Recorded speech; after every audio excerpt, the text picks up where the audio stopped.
हाँ, देखिए मेरे प्रिय कैडेट्स, आप सभी को 7वीं कक्षा में स्वागत है।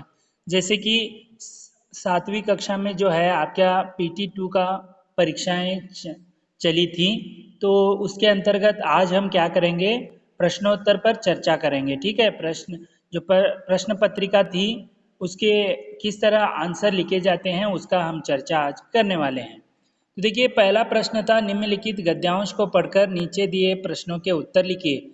तो पहले मैंने कहा था कि पैसेज को जो है गद्यांश को ठीक से पढ़ना है 2-3 बार, तभी जाकर उसके क्वेश्चन के आंसर आप लिख सकते हैं। तो देखिए क्या था, एक जंगल में पारिजात का एक पेड़ था। पारिजात का कोई मुकाबला नहीं था, उसकी सुंदरता बेजोड़ थी, उसका रंग रूप निराला था। पारिजात को भी अपने गुणों का पूरा पूरा पता था। नीले आसमान में सिर उठाए हरा शान शान से खड़ा रहता, मानो पेड़ों का सरताज हो। जब बाहर के दिन आते तो पारिजात अनगिनत नन्हे नन्हे फूलों से लद जाता, लगता मानो किसी ने आकाश से सारे तारे तोड़कर पारिजात की शाखाओं पर टाक दिए हो। नन्हे फूलों से झिलमिलाता पारिजात जब सुगंध भरी पराग जंगल में बिखेरता, तो जंगल नंदन बन जाता। चुंबक की तरह पारिजात सबको अपनी तरफ खींचता। जिसे देखो जिसे देखो वही पारिजात की तरफ भागता। सतरंजी सतरंगी शाले शाले ओढ़े चटकीली तितलियां सहेलियों के साथ झुंड का झुंड बनाकर पारिजात का श्रृंगार देखने आती तथा जाते जाते फूलों को खींचकर ढेरों पराग अपने साथ ले जाते। तो इस तरह आपको ठीक से ये गद्यांश को पढ़ने के बाद प्रश्नों के उत्तर देखेंगे। अभी पहला प्रश्न है, जंगल में किसका पेड़ था? तो इसका उत्तर होगा जंगल में पारिजात का पेड़ था, तो ख इसका आंसर है। दूसरा है, पारिजात अपने आप को स्वयं क्या समझता था? तो इसका उत्तर है पहला ऑप्शन, पेड़ों का सरताज। ठीक है, उसके बाद तीसरा है, वह अनगिनत फूलों से कब लद जाता था? ठीक है, अनगिनत फूलों से कब लद जाता था? इसका उत्तर है क सही है, बाहर में। ठीक है, उसके बाद चौथा प्रश्न है, तितलियां क्या करती थी? तो इसका उत्तर भी जो है ख है, पहला जो ऑप्शन है उसके फूलों का पराग ले जाती थी। ठीक है, पांचवा है, इस गद्यांश का शीर्षक है।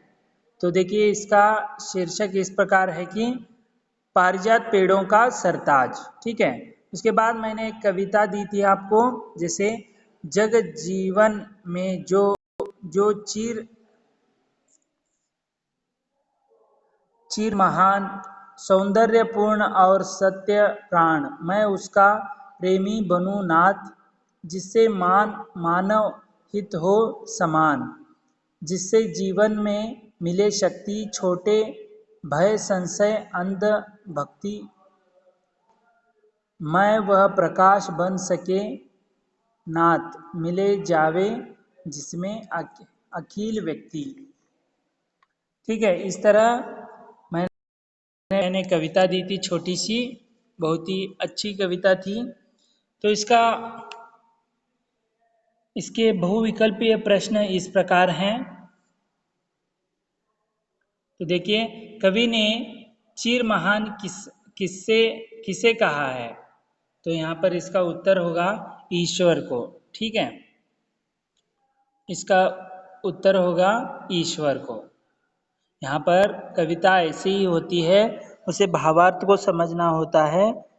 इसमें कोई, जैसे कि आप देख सकते हैं कि यहाँ पर कोई, पहला आपको पूरा जो है कविता समझनी है, तभी जाकर आप इसका प्रश्न का उत्तर दे सकते हैं। उसके बाद है, कवि कैसा प्रकाश बनना चाहता है? तो इसका उत्तर है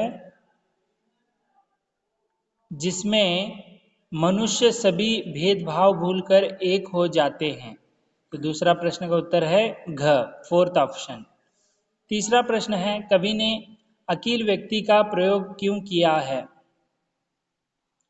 तो इसका उत्तर इस प्रकार है।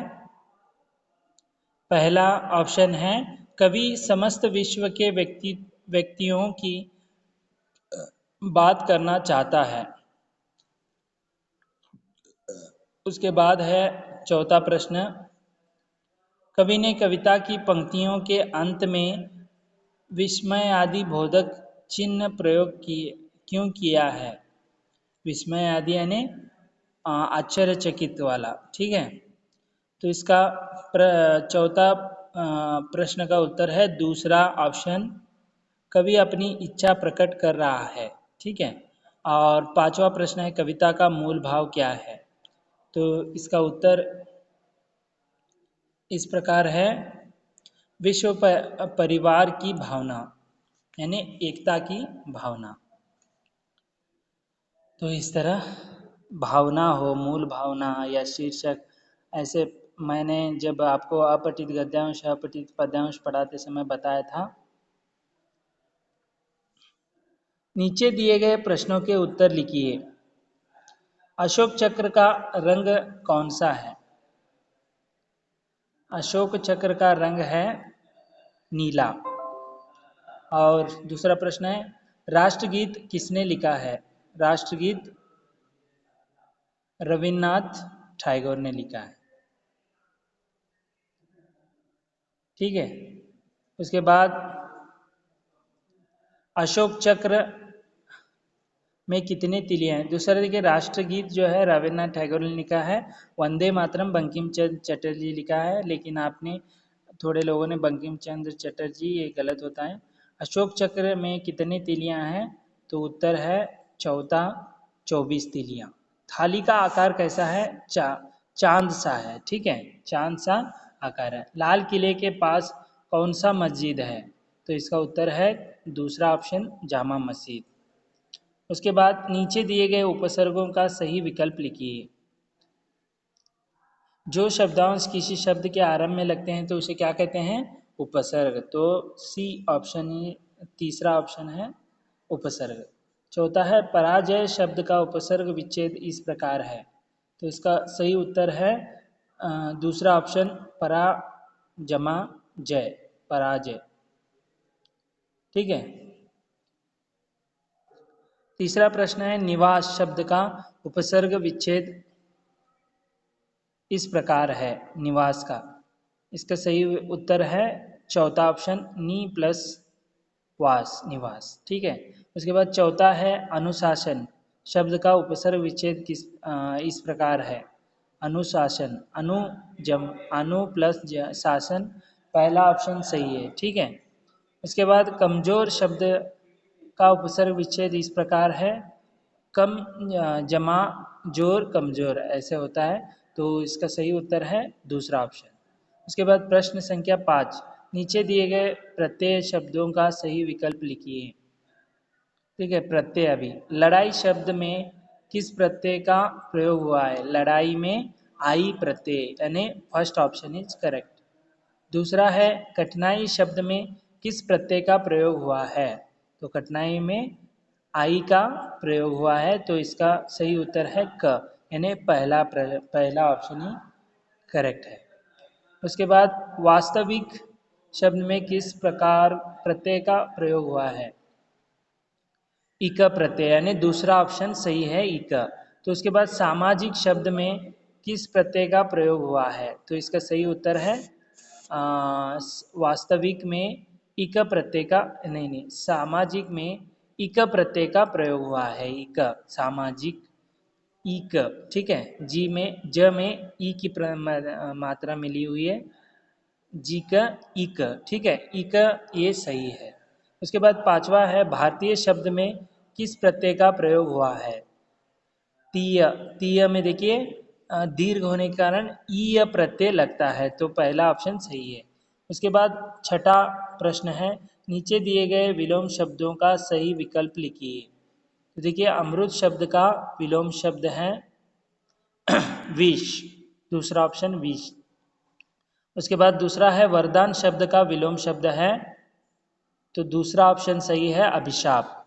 ठीक है। उसके बाद सजीव शब्द का विलोम शब्द है, इसके अपोजिट वर्ड्स कहते हैं, तो पहला ऑप्शन सही है निर्जीव।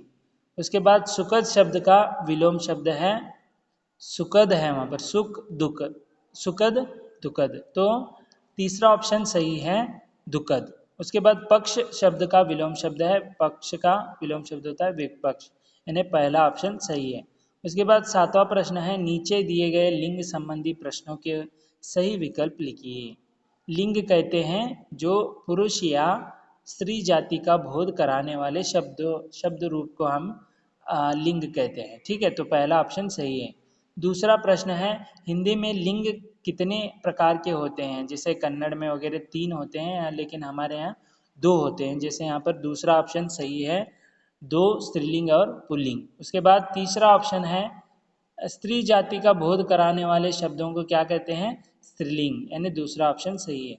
चौथा है पुरुष जाति का बोध कराने वाले शब्द कहलाते हैं पुल्लिंग। ठीक है, पुरुष जाति का, तो पहला ऑप्शन सही है। पांचवा प्रश्न है कवि शब्द का स्त्रीलिंग रूप क्या है, कविता, कवयित्री, कवयित्री, कवयत्री, तो सही ऑप्शन है दूसरा कवयित्री, दीर्घ नहीं ऋस्व होता है ई। ठीक है, कवयित्री। उसके बाद आठवां है नीचे दिए गए वचन संबंधी प्रश्नों के सही विकल्प लिखिए। ये क्या अनेक का बोध कराने वाले शब्दों का रूप कहलाते हैं, क्या कहलाते हैं, वचन। ठीक है, एक वचन बहुवचन ऐसे। ठीक है, आदर प्रकट करने के लिए प्रयोग किया जाता है, आदर यानी बड़ों को सम्मान देने के लिए किसका प्रयोग किया जाता है, बहुवचन का। ठीक है, बहुवचन में हम बात करते हैं उनसे। आंख का बहुवचन रूप है आंखें, तो दूसरा ऑप्शन सही है। चौथा प्रश्न है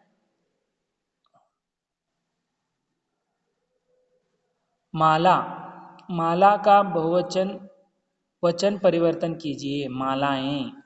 ठीक है, पहला ऑप्शन सही है। ठीक है, पांचवा प्रश्न है बंदरी, बंदरी का वचन परिवर्तन कीजिए, बंदरिया। ठीक है, तो तीसरा ऑप्शन सही है, बंदरिया। उसके बाद प्रश्न संख्या 9 नीचे दिए गए प्रश्नों के सही उत्तर चुनिए। कौन सा शब्द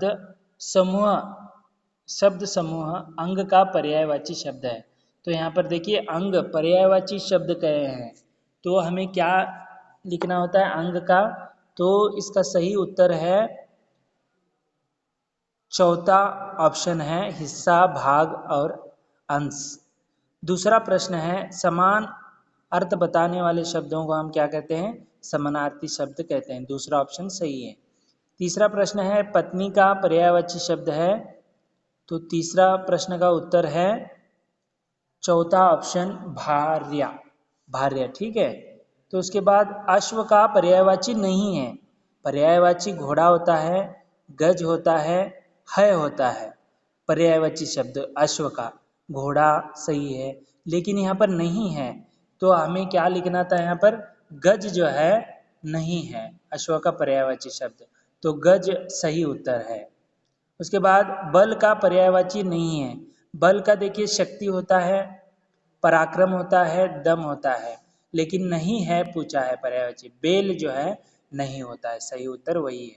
उसके बाद जो है 10वां प्रश्न है नीचे दिए गए समरूपी भिन्नार्थक शब्दों के सही विकल्प वाले समूह पहचानिए। देखिए कल का समरूपी भिन्नार्थक शब्द क्या होगा कल का, तो देखिए मशीन या आने वाला दिन। ठीक है, एक तो मशीन होता है और दूसरा है आने वाला, जो दूसरा ऑप्शन सही है। उसके बाद दल, दल यानी क्या होता है, समूह और सेना, यानी तीसरा ऑप्शन सही है, समूह और सेना। तीसरा प्रश्न है कर, कर यानी एक तो हाथ होता है, दूसरा है टैक्स, तो सही उत्तर है पहला ऑप्शन हाथ और टैक्स। एक हाथ होता है कर यानी, दूसरा है टैक्स, टैक्स को हम कर कहते हैं हिंदी में। चौथा प्रश्न है वर, वर यानी एक तो वरदान है, दूसरा है दूल्हा, तो सही उत्तर है तीसरा ऑप्शन, वरदान और धुला। और पांचवा प्रश्न है, लाल, लाल का अर्थ होता है एक तो पुत्र, दूसरा एक रंग, क्योंकि पुत्र पुत्र को भी कभी कभी लला लाल ऐसे कहते हैं, और दूसरा एक रंग है, तो पहला ऑप्शन सही है। इस तरह आज हमने जो PT2 के परीक्षाएं चली थी उसके संबंधित प्रश्नोत्तर थे उसे हमने समग्र यहाँ पर अध्ययन किया। अगले वीडियो में जो है अगले लेसन के साथ फिर से उपस्थित होंगे। धन्यवाद।